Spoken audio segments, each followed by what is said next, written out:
విశాఖ జిల్లాలో జరిగిన land pooling అంతా, ల్యాండ్ పూలింగ్ భూమి స్కామ్ అంతా కూడా మన కలెక్టర్ మల్లికార్జున గారి నేతృత్వంలో జరిగింది. అవన్నీ కూడా వైసీపీ నాయకులు ఐఏఎస్ బినామీలే ల్యాండ్ పూలింగ్ పేరుతో పేద రైతుల నుంచి కోట్ల రూపాయల భూముల్ని దోచుకున్నారు. అది పక్కన పెడదాం. విఎంఆర్డీఏ నుంచి వివరణ ఇస్తానని చెప్పి జిల్లా కలెక్టర్ గారు వివరణ ఇచ్చారు. సర్వే నంబర్ 101/1లో 190.28 ఇది కలెక్టర్ గారు ఇచ్చినటువంటి ఖండన. నేను చదువుతున్నది. ఆయన ఏమంటారంటే, శ్రీమతి దువ్వి సూరమ్మ మరియు దువ్వి అప్పన్న రిట్ పిటిషన్ నంబర్ 1068/2020 మరియు రిట్ పిటిషన్ నంబర్ 1089/2020 గౌరవ హైకోర్టులో వాద్యం వేసినందున సుమారు 5 ఎకరాల 30 సెంట్లు పూలింగ్ ప్రక్రియలో నిలుపుదల చేయడం జరిగింది. మిగతాది 94.8 సెంట్లు చట్టపరిధిలో భూ సమీకరణ అని అంటారు. అంటే కలెక్టర్ గారి దృష్టిలో 2 రిట్ పిటిషన్లు ఉన్నాయి.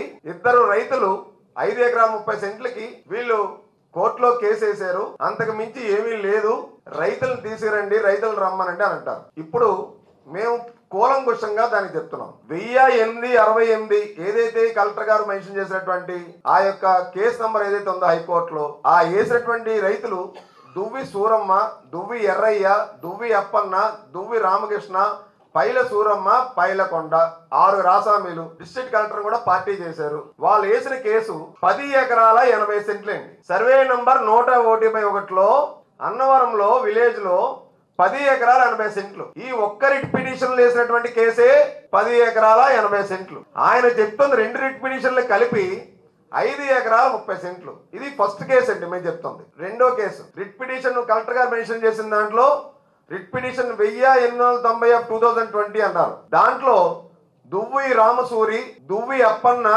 దువ్వి రాంబాబు, దువ్వి నరసింహరావు, దువ్వి రమణ, అక్రమాని అప్పయ్యం అనేటువంటి 6 రైతులు కేసు వేశారండి. ఈ 6 రైతులు కేసు వేసింది ఏదైతే ఉందో, ఈ ఎక్స్టెంట్ సర్వే నంబర్ 101లో 6 ఎకరాల 50 సెంట్లకి అన్నవరం విలేజ్ కేసు వేశారండి. దీనికి అడంగల్ కాపీలు కూడా ఉన్నాయి. అన్ని ఆధారాలతోనే హైకోర్టు కేసుని స్వీకరిస్తుందండి. ఈ కేసు ఇంకా పెండింగ్ ఉందండి. ఇది రెండో కేసు అండి. 2 కేసులు ఉన్నాయన్నారు కదా, నేను 3వ కేసు తీస్తున్నానండి. Writ petition number 1881/2020. దీంట్లో డిస్ట్రిక్ట్ కలెక్టర్ కూడా పార్టీలో ఉన్నారండి.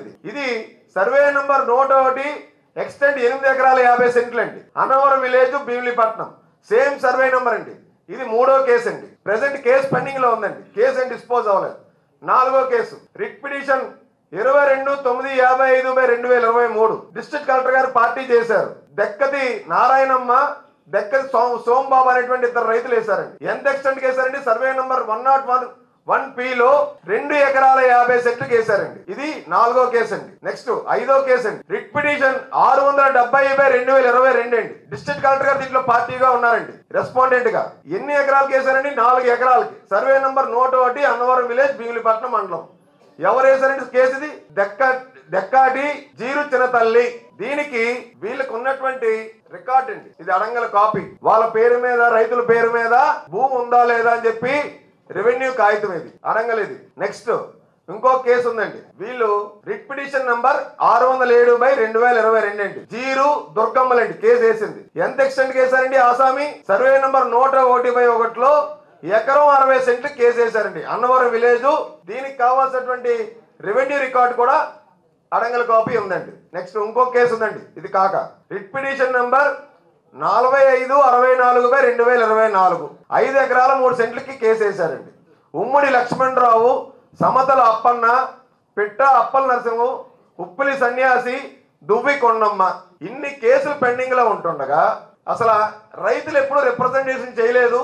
రైతులు మాకు ఎవరు మన దృష్టి తీసుకురాలేదని చెప్తున్నారండి. రైతులు 23/1/2024 అండి. ఇది రైతులు ఆర్డీఓ గారికి వెళ్ళి దరఖాస్తు చేసి రిసీవ్డ్ కాపీ తీసుకున్నటువంటి పత్రం ఏంటి? అంటే కలెక్టర్ గారికి ఆర్డీఓకి సంబంధం లేదా?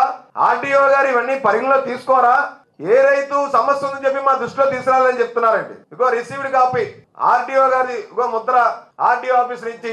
ఈ రైతులు వాళ్ళు విన్నపాన్ని విన్నవించుకొని వాళ్ళ గోడు చెప్పుకునేటువంటి సమస్య మీద వెళ్ళినటువంటి ప్రాంతం. ఇన్ని ఉంటుండగా జిల్లా కలెక్టర్ గారు మల్లికార్జున గారు అసలు ఎందుకు అవగాహన పూర్తిగా లేకుండా అవగాహన రాహిత్యంతో ఆయన కూడా పార్టీలో ఉన్నారు. హైకోర్టులో 7 కేసులు ఉన్నాయి.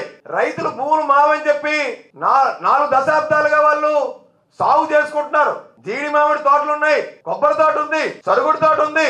రెవెన్యూ అధికారులు డాక్టర్ కెఎస్ దేవారెడ్డి గారు బినామీలు ఎవరైతే ఉన్నారో త్రిలోకు సుభాషులు వాళ్ళకి చెందినటువంటి రౌడీ మోకులతో వెళ్ళి దాడి చేసి అన్యాయంగా వాళ్ళ స్థలాల్లో పోల్స్ పాడే కార్యక్రమం చేస్తుంటే వాటి మీద విచారణ జరపకుండా రైతులతోని కనీసం ఏంటి విషయం అని చెప్పి పిలిచి కూర్చొని ఆర్డీఓతో ఎంక్వైరీ చేయకుండా ఏం మాట్లాడతారండి? నేనే తక్కువ చేశాను, రాష్ట్రం అంతా 9 లక్షల ఎకరాలు, నేను 700 ఎకరాలే చేశాను, 700 ఎకరాలకు గాను డాక్టర్ కెఎస్ దేవారెడ్డి గారికి నేను ప్రీ హోల్డ్ పట్టాలు జారీ చేశాను.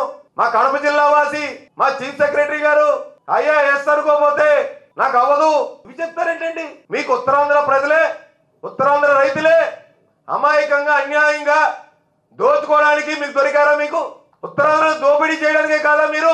ముఖ్యమంత్రి జగన్మోహన్ రెడ్డి సొంత జిల్లా వాసుల్ని చీఫ్ సెక్రటరీగా ఇక్కడేమొచ్చి కలెక్టర్ గా పెట్టి దోచుకోవడానికి శ్రీకారం చుట్టి ప్రభుత్వ భూముల్ని, ఆఖరికి ఎస్ఐడి భూముల్ని, సముద్ర తీర ప్రాంతాన్ని, కొండల్ని, గుట్టల్ని, ఇసుకని, ప్రభుత్వ భవనాల్ని తాకట్టు పెట్టేసినటువంటి వ్యక్తి అండి.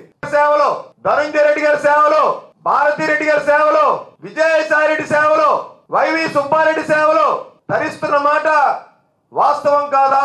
కడప వాళ్ళకే కొమ్ము కాయడానికే ఈ యొక్క కలెక్టర్ మల్లికార్జున్ ని ఇక్కడ తీసుకొచ్చిన మాట వాస్తవం కాదా?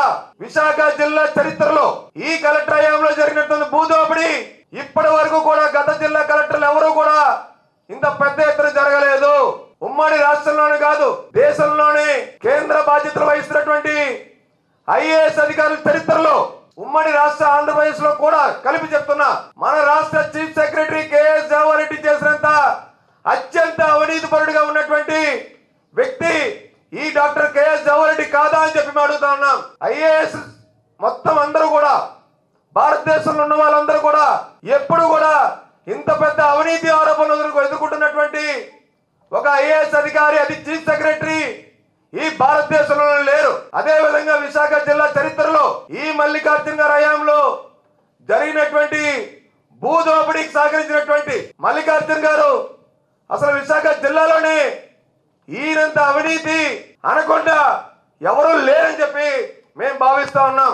ఈ వీడియో గనక మీకు నచ్చినట్లయితే లైక్ చేయండి, షేర్ చేయండి, సబ్స్క్రైబ్ చేసుకొని పక్కనే ఉన్న బెల్ ఐకాన్ని క్లిక్ చేయండి.